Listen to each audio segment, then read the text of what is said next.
Abdominal crunches are designed to tone the core muscles of the body.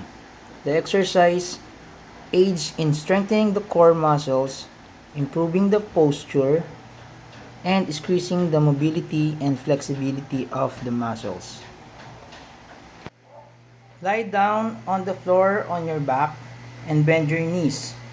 Place your hand behind your head or across your chest. Some people find that crossing the arms over the chest helps them avoid pulling on the neck. However, if you find your neck is strained, you can support your neck using your hand. The idea is to support your neck without taking away from the work of your abs. Belly button towards your spine in preparation for the movement. Slowly contract your abdominals, bringing your shoulder blades up about 2 to 3 inches off the floor. Go up and down as you count 1. Crunches. Up, down, 1, 2,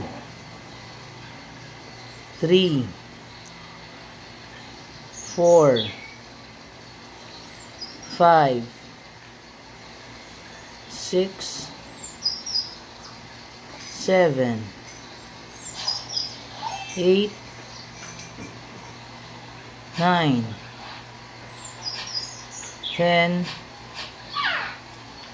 11, and 12.